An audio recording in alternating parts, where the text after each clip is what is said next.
Hello, everybody. Professor Barth here, history professor at the great Arizona State University.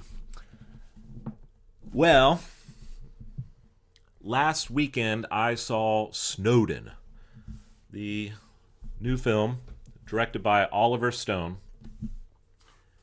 And I have to say, while I was excited for the film beforehand, this film totally exceeded my expectations.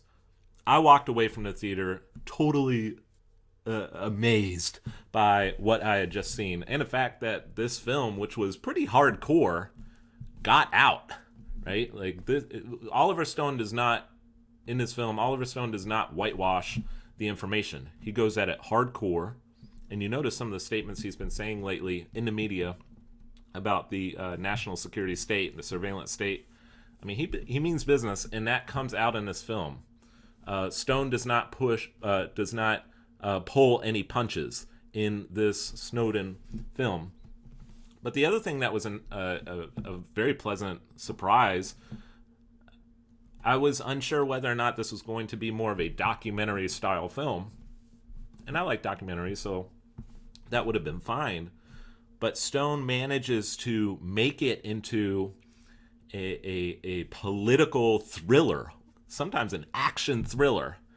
And it kept me on the edge of my seat the entire movie. There was not a dull moment in the movie.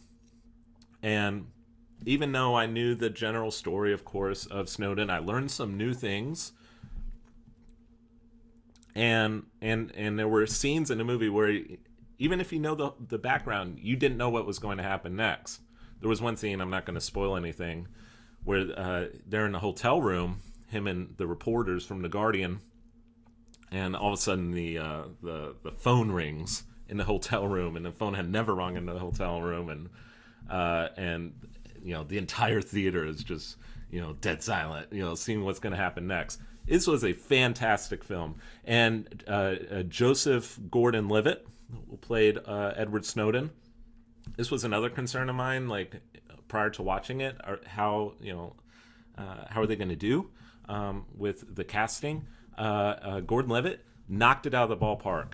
He was a very convincing actor, and of course Joseph Gordon-Levitt of Third Rock from the Sun fame, and going way back, Angels in the Outfield, right?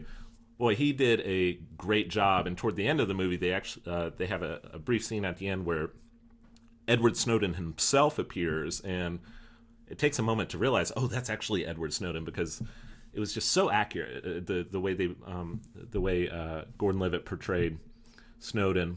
I thought that was great. Nicolas Cage was in the film. He seemed to take on the role of a William Benny type figure, someone working for the NSA or formerly working for the NSA who opposed what it had become.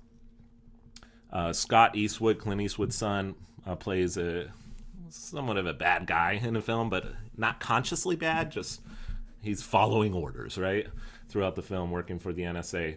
That was really good. The one complaint I had about the film, in some ways, like the romantic backstory occasionally got in the way. It was interesting, though, because it humanized Snowden. Like, it made him into a real person. The fact that he has a girlfriend, and the girlfriend, her name in real life is Lindsay Mills, and Lindsay Mills was played by Shailene Woodley, and she did an okay job.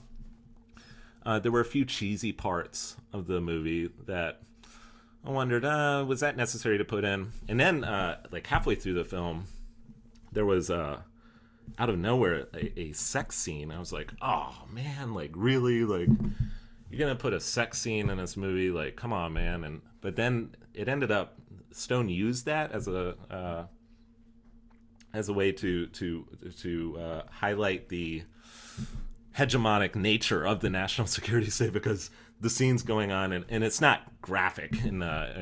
So actually, this was a movie that you could take. That you could take. I would say even a teenager too, right? Like there's not much strong language.